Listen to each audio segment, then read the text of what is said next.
Number plate ഒക്കെ ഇങ്ങോട്ട് ചുക്കി ചുളിഞ്ഞുക്കണു. വണ്ടിൻ്റെ ഫ്രണ്ടത്തെ bumper എന്തോ ചെറിയ തട്ടിൽ തട്ടിയപ്പോൾ നമ്പർ പ്ലേറ്റിന് ഡാമേജ് ആയതാ തോന്നുന്നുണ്ട്.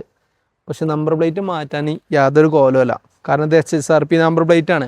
ഇത് മാറണമെന്നുണ്ടെങ്കിൽ ഷോറൂമിൽ എന്താണെങ്കിലും 2 ദിവസം വണ്ടി ഇട്ട് കൊടുക്കണം.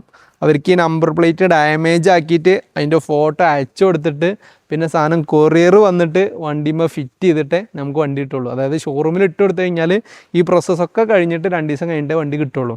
ശരിക്കും അതിനൊക്കെ ഒരു പരിഹാരം കൊണ്ടുവരണം RTO. എനിവേ 2020 മോഡൽ വരുന്ന അൾട്ടോ 800 VXI വേരിൽ വരുന്ന പെട്രോൾ എഞ്ചിനിൽ വരുന്ന വാഹനമാണ്. അൾട്ടോയിൽ പെട്രോൾ എഞ്ചിന് മാത്രമേ ഉള്ളൂ കേട്ടോ. ചില ആൾക്കാർക്ക് അറിയില്ല, അതുകൊണ്ടാണ് പെട്രോൾ എഞ്ചിന് പറഞ്ഞത്. 45,000 കിലോമീറ്ററാണ് ഈ ഒരു വാഹനം റൺ ചെയ്തിട്ടുള്ളൂ. സിംഗിൾ ഓണർഷിപ്പിലാണ്, കമ്പനി സർവീസൊക്കെ വരുന്നുണ്ട്. ഈ ഒരു വാഹനത്തിൻ്റെ പ്രൈസ് വരുന്നത് 3,40,000 രൂപയാണ്. അപ്പോൾ ഈ ഓണത്തിന് ഒരു ചെറിയൊരു വാഹനം സ്വന്തമാക്കാൻ താല്പര്യമൊക്കെ ഉണ്ടെന്നുണ്ടെങ്കിൽ താഴെ കൊടുത്ത നമ്പറിൽ വിളിച്ചോളൂ. അപ്പോൾ ഇതുപോലെ മറ്റു വാഹനങ്ങളുടെ വീഡിയോസൊക്കെ കാണാൻ വേണ്ടിയിട്ട് പേജ് ഫോളോ ചെയ്യാൻ മറക്കരുത്.